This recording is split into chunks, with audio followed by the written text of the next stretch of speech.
What if I told you that while you were sleeping peacefully last night, your brain may have been in a silent battle for oxygen? No chest pain, no dizziness, no warning. You go to bed feeling fine, and you wake up with your arm numb, your speech slurred, your world spinning sideways. Does that sound dramatic? I wish it were. As a brain doctor, I've seen it more times than I care to count. Seniors, strong, independent, careful people, blindsided by a stroke in the early morning hours. And what shocked me most? They weren't smokers. They weren't sedentary. They didn't ignore their health. They walked every day. They did the right thing. But they did it the wrong way, or at the wrong time, or with one tiny detail missing. A detail that quietly set the stage for disaster. Now, let me be clear. Walking is one of the best things you can do for your brain. It keeps blood flowing, oxygen circulating, muscles strong. But like any medicine, it only works when used correctly. And when it's not, it can become a silent saboteur, thickening your blood, lowering your brain's oxygen, triggering clots that wait until your body is at its weakest, between 2 and 6 a.m. to strike. I know that sounds frightening. And maybe right now you're wondering, if even walking can betray me, what am I supposed to do? Take a breath. There's good news. Because while strokes can come without warning, they almost never come without reason. And in this video, I'm going to show you what I've learned after 30 years as a neurologist. Not theory, not guesses, but real walking mistakes I've seen in real patients. People just like you, who thought they were doing everything right. And I'll also show you exactly how to walk in a way that doesn't just avoid harm, but actively protects your brain. It starts with awareness. It starts with listening. It starts with walking wisely. And before we dive in, I want to share something one of my patients told me. Her name was Margaret. She was 84, from Iowa. She'd just survived a mini stroke caused by a clot that likely formed after a long walk in the cold evening air. She looked at me, eyes still sharp, voice still shaky, and said, "I was walking toward health, but in the wrong direction." That moment stayed with me. Because how many others are doing the same? How many people, maybe even you, are walking every day toward a risk they never saw coming? But now you will. Because starting today, we're going to flip that direction. We're going to take the first step, not just to live longer, but to live sharper, clearer, and safer. So let's begin. And let's start with the most underestimated danger of all, the one that begins before your very first step. Let me ask you something. When was the last time you drank a glass of water before your walk? Not during, not after, before. If you had to pause just now, you're not alone. Most seniors I meet take great pride in their daily walk. It's part of their rhythm, their identity. It represents strength, discipline, hope, and they're right. Walking can be one of the best forms of medicine. But just like any medicine, it comes with rules. And here's one I wish more people knew. If you walk dehydrated even just a little, you may be thickening your blood without realizing it. And thick blood means one thing: clots. Clots that don't show up right away. Clots that wait until you're resting, until you're sleeping, until it's too late. Let me explain. As we age, our sense of thirst fades. Our kidneys don't filter as well. We lose water faster, even through gentle exercise. A 20-minute walk in cool weather? You may not even break a sweat. But your blood is already changing, becoming heavier, stickier, slower. And that slow, concentrated blood has only one instinct. It wants to clot. And when it does, The tiniest vessels in your brain become perfect targets. I'll never forget Mr. Jameson, 79 years old, a retired firefighter from Colorado Springs. Strong legs, clear eyes, the kind of man you'd think was aging better than most. He walked 2 miles every day, no excuses. But he never drank water. Said it made him feel like a tourist. One morning, his wife found him collapsed, face slack, right side paralyzed.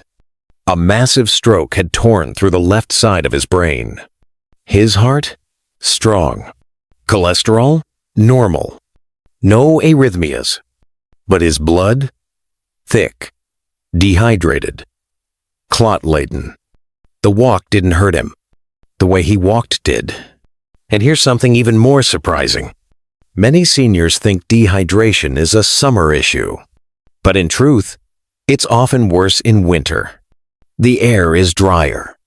You feel less thirsty, but your body still loses water through breath, skin, and exertion. I've had patients stroke out in January after a short walk in the cold because the crisp air pulled moisture from their lungs. And by bedtime, their blood was primed to clot. Now, let's talk about the second mistake, the one that might surprise you even more. The Sunday. Yes, sunlight gives us vitamin D. It lifts your mood. It warms your bones. But for the aging brain, unprotected sun exposure can quietly trigger inflammation inside your blood vessels. Not your skin, your arteries. Here's what happens. As we age, the inner lining of our blood vessels, the endothelium, becomes thinner, more fragile, more reactive. UV rays, even short bursts, can cause oxidative stress, a silent fire inside your arteries. Over time, that fire leads to scarring. Scarring leads to stiffness. Stiffness leads to clots. And those clots don't ask permission to travel. Let me tell you about Mrs. Elaine Madsen, 76, a sweet widow from Tempe, Arizona. She loved walking her dog Pepper every afternoon. Never wore a hat. Said sunglasses made her feel overdressed. One morning, her daughter found her on the kitchen floor. Her words wouldn't come. Her face drooped. A classic left-sided stroke. No heart problems. No blockages. But her blood showed markers of chronic inflammation. And her records revealed one culprit. Years of unprotected sun exposure during walks. Her vessels were silently inflamed, and eventually, one of them snapped. When I visited her during recovery, she said something I'll never forget. I thought the sun only aged my skin. I didn't know it could hurt my brain. Now you do. So here's what I recommend starting tomorrow. Before your walk, drink 6 to 8 ounces of room temperature water. After your walk, drink another glass. Don't wait until you feel thirsty by then. Your body is already behind. And when it comes to sun protection, don't overthink it. Wear a wide-brimmed hat. Use UV protection sunglasses. Try lightweight, long sleeves. And avoid walking during peak sun hours, typically 10 a.m. to 4 p.m. This isn't about fear. It's about respect. For your body. For your brain. For the years you've earned. You've walked through decades of life. You've endured losses, raised families, built memories. You deserve to keep walking safely for many years to come. And the good news? These aren't big changes. Just a few quiet shifts. That could keep your brain sharp, your speech clear, and your independence strong. Now, even if you drink water and protect yourself from the sun, there's another risk. One that creeps in. When you're walking, all alone. Let's talk about it. There's something beautiful about walking alone. The stillness, the air, the quiet. It feels like peace. For many older adults, that quiet walk is a sacred ritual, a way to gather thoughts, to remember a spouse, to feel just a little more in control in a world that moves too fast. But here's the truth I've learned the hard way. Solitude may feel peaceful, but silence can be deadly. Because when you walk alone, there's no one there to see the warning signs. Signs your brain may already be sending. Signs that, if caught in time, could save your speech, your mobility, even your life. Let me explain. Most strokes don't begin with a dramatic collapse. They start with subtle moments. A word that doesn't come out right. A hand that fumbles with your keys. A few seconds where the world feels off. When you're walking alone, you might chalk it up to being tired, or hungry, or just having a senior moment. But what if it's not? What if that was your brain's first whisper that a clot had formed? That oxygen was already being cut off? Let me tell you about Mr. Leonard Baines, 75, a widower from Minnesota, fiercely independent. "Doc," he told me once, "I've walked every morning since my wife passed. It keeps me grounded." He never brought his phone. Never walked with a neighbor. Just him, a jacket, and a baseball cap. One cold January morning, something felt off. He told me later, "I forgot where I was. My right leg felt heavy, like it wasn't mine." But there was no one around. So he sat on a bench, waited, felt better, and finished his walk. The next morning, he woke up confused. Couldn't find the words for breakfast. His daughter called 911. Leonard had suffered a cerebral embolism, a type of stroke caused by a clot that had quietly traveled to his brain. That strange episode on the bench the day before? It was a mini-stroke. A warning that could have saved him. If someone had been there to notice. Someone who might have said, "Hey Leonard, something's not right." Now you might be thinking, "But I like my solitude. I don't need a babysitter." And I understand that. I truly do. But strength isn't walking alone. Strength is knowing when your body needs a second set of eyes. Because here's what many seniors don't know. You might not even realize you've had a stroke until days later. And by then, the damage is done. Modern medicine can reverse a stroke if caught within the first few hours. There's a drug TPA that can dissolve clots, but it only works if given in time. And if no one sees the symptoms start, that window quietly closes while you rest, while you wait, while you think, it's probably nothing. Now let's talk about another silent danger. Distraction. Even when you're not alone, your mind might be, you're listening to a podcast. You're on the phone. You're planning dinner in your head. And in those small moments, your brain is split. It's focused on words, sounds, stories. Not your breath. Not your balance. Not the warning signs. Let me share the story of Mrs. Donna Harwick, a 77-year-old retired English teacher from Indiana. Sharp. Active. She walked every day with her headphones in. True crime podcasts were her favorite. "It makes the walk go by faster," she told me once. I hardly noticed the time. But one morning, as she walked, she felt her left leg go weak. She stumbled briefly but kept walking. Figured she was just stiff. What she didn't notice was that her left arm had dropped. Her speech had already started slurring. She didn't hear it, because she was listening to a story instead. A neighbor saw her, paused, noticed her face drooping, and called 911. Donna had suffered a right hemisphere stroke. Time mattered. And if that neighbor hadn't seen her, she may not have survived. Later in rehab, she said something I'll never forget. "If I hadn't had those earbuds in, maybe I would have caught it in time." Now she walks without them. Not because she's afraid, but because she listens to her own body. So what can you do? You don't have to give up walking alone. But consider this. Walk with a friend once a week. Join a local group. Let someone know your route. Carry a phone or medical alert bracelet. And when you walk, walk present. No podcasts. No mental to-do lists. Just you, your breath, your body. Because that moment of silence you're enjoying might be the moment your brain needs your full attention. You are not weak for asking for support. You are wise. You are alive. And you are worth protecting. Now, we've talked about when and how you walk. But what about timing?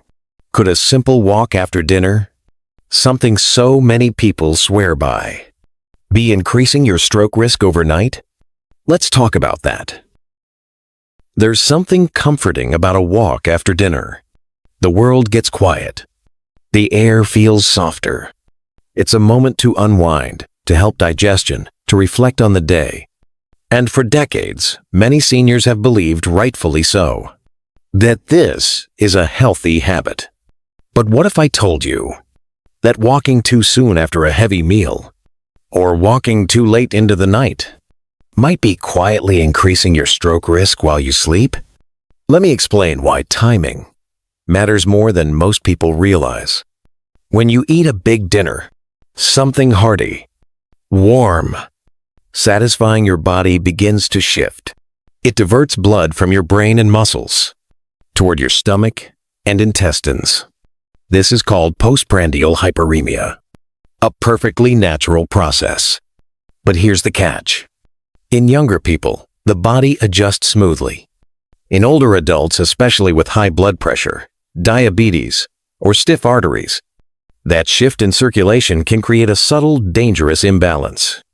Now imagine you finish that heavy meal and lace up your shoes right away.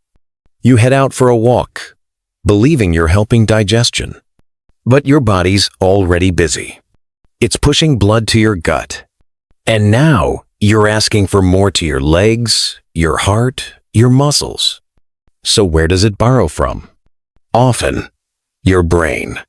And that, my friend, is where the danger begins. When your brain is slightly undersupplied, even for a few minutes, it becomes vulnerable. Add in narrowed arteries or sluggish blood flow, and you've set the stage for a clot to form. A clot that may not act right away, but waits until 3 or 4 a.m., when your blood pressure naturally surges during REM sleep. And the fragile balance tips. That's exactly what happened to Mrs. Harriet Colson, 74, a retired piano teacher from upstate New York. Elegant, disciplined. Every evening at 7 p.m., she'd eat dinner alone. Then, like clockwork, she'd put on her jacket and walk the block. "I do it for digestion," she told me. "Makes me feel light before bed." But one morning, her neighbor saw her newspaper still untouched at 9 a.m. Unusual. They knocked. No answer. Inside, Harriet was conscious, but confused. Her words were jumbled, her face drooping. A stroke had struck during the night.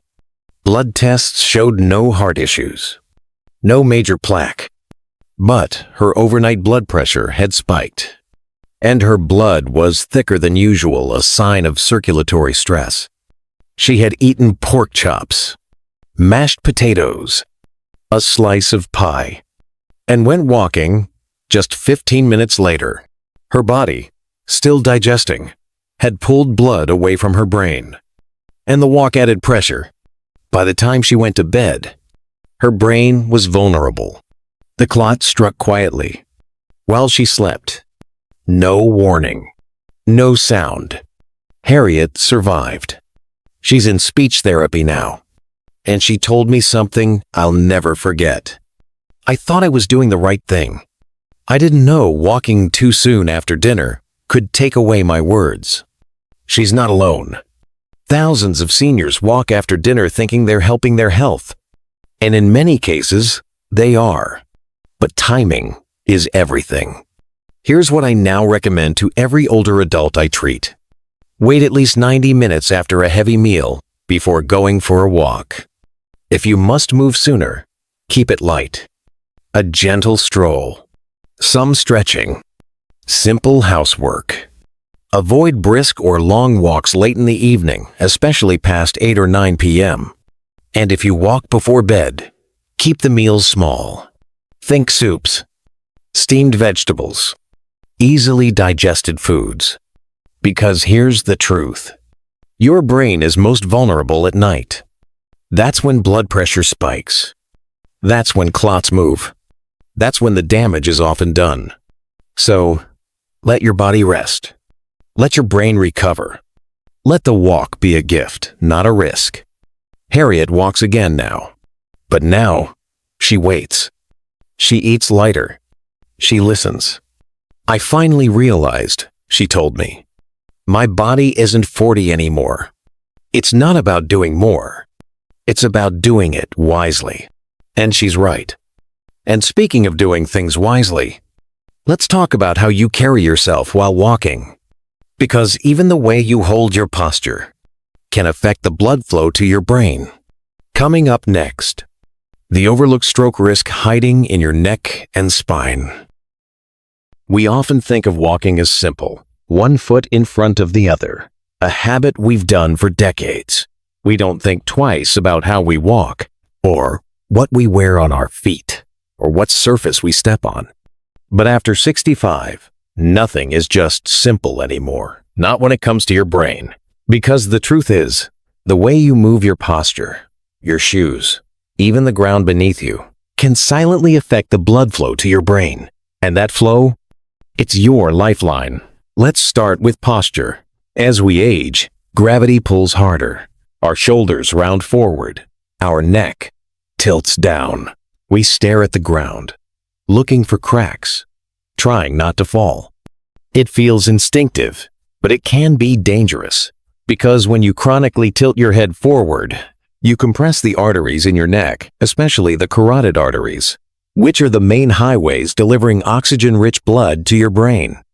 Even a subtle forward lean, over time, reduces blood flow. And in someone with narrowed or stiff arteries, that drop can be enough to allow a clot to form. Let me tell you about Mr. Albert Knox, 78, a retired accountant from Illinois. Precise, quiet, careful. He came to my clinic after a mini-stroke.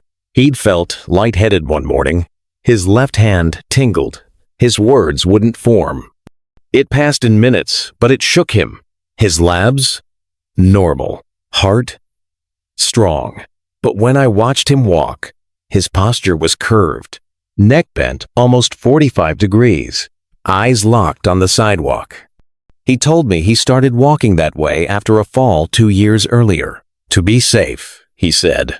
Ironically, it was that safe posture that had restricted blood flow to his brain every single day. When we ran a carotid ultrasound while he held his walking posture, his blood flow dropped significantly. His stroke wasn't sudden. It had been building, one step at a time. Now, let's talk about something you may never have considered. Your shoes. Too tight, too flat, too worn. They may not just hurt your feet, they can affect your brain. How? Bad footwear alters your stride, changes your balance, tightens your calves, and most importantly, disrupts blood return from your legs to your heart. When blood pools in your lower legs, especially if you have varicose veins or vascular issues, it becomes sluggish and slow blood, clots. I once treated a woman named Jeannie Rohr, 72, a retired librarian from Maine. Organized, sharp, always walking. She wore slip-on canvas shoes, the kind you slide into. No arch support, no grip. They're light and easy, she said. I hate bulky sneakers. But one morning, she tripped, fell, hit her head. At the hospital, a scan revealed a small cerebellar stroke, likely caused by a clot that had traveled from a deep vein in her leg. Her shoes had subtly compressed her feet, altered her gait, reduced calf movement, all of which quietly increased clot formation. And there's one more hidden risk. The ground itself. A gentle slope, A cracked sidewalk, gravel, roots, that little hill in the park? For a younger person, it's a challenge. For an older adult, it's a trap. Why? Because walking on uneven or inclined surfaces causes your heart to pump harder. It spikes your systolic blood pressure quickly. If your arteries are stiff, that sudden pressure surge can dislodge plaque or encourage clots. It's not just about falling. It's about what's happening inside your blood vessels. Let me tell you about Mr. Raymond Ellis, 81, former city inspector from Pennsylvania. He loved his forest trail, gravel, hills, roots, and all. "It keeps me young," he said. One rainy morning, he slipped not badly, just a little, felt his heart race, felt dizzy, went home. Hours later, his neighbor found him confused, slurring his words. A parietal stroke had affected his balance and memory. Blood pressure had surged during that walk. His vessels couldn't handle the stress. Raymond later told me, "I thought the hills were helping me. I never guessed they were hurting my brain." And that's the truth so many don't hear. It's not about stopping your walks. It's about walking smarter. So here's what I recommend. Keep your head up. Gaze 10-15 feet ahead, not at your feet. Pull your shoulders gently back. Use trekking poles or a light walker if needed. Stretch your upper back and neck daily. Choose shoes with proper arch support and cushioning. Avoid sandals or slip-ons without grip. Walk on flat, stable surfaces. School tracks, indoor malls, smooth sidewalks, and pause often. Let your heart and brain catch up.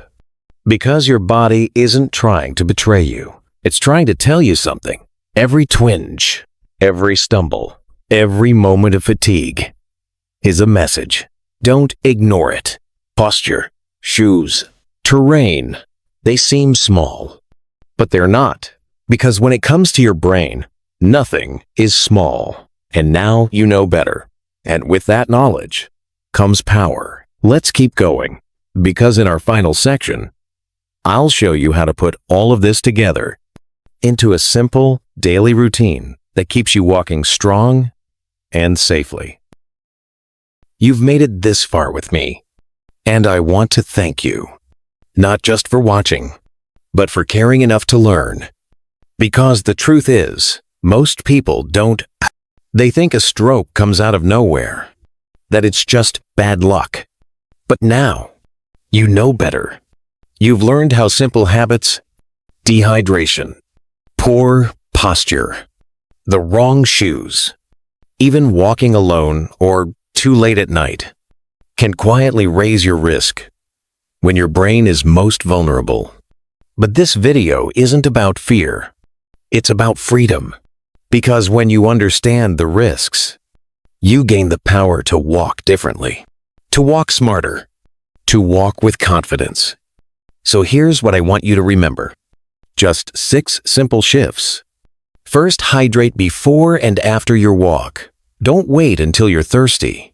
Second, protect yourself from the sun day. A wide-brim hat, sunglasses, long sleeves. Third, walk with someone when you can. And stay aware when you walk alone. Fourth, wait at least 90 minutes after a heavy meal before heading out. Fifth, choose the right shoes. Supportive, cushioned, never too tight or flat. Sixth, mind your posture and path. Keep your chin up, your gaze forward, and walk on even, safe ground. That's it. That's your new prescription. Not pills, not surgeries, just awareness, just care. Because walking is still one of the greatest gifts you can give your brain, but only when it's done with wisdom, with love, and with a little help from what you've learned today. Let me leave you with the words of one of my favorite patients, Margaret Hill, 84, recovered from a mini-stroke last winter. She looked at me after rehab and said, "I was walking toward health, but in the wrong direction." That stuck with me, because so many are doing the same. But now you're not. Now, you know the path, and you don't have to walk it alone. So tomorrow morning, when you lace up your shoes, take a glass of water, lift your head, feel the breeze, and remind yourself, this step is for my brain. This step is for my future. This step is for me. And if this message spoke to you, if it opened your eyes or made you feel seen, would you do me a favor? Tap like on this video. Share it with someone you love. Leave a comment below, tell me which tip you're going to try first. And if you haven't yet, subscribe. Because I make these videos for you, to help you live stronger, longer, and more fully. One step at a time. Thank you for watching. And here's to walking wisely and never alone again.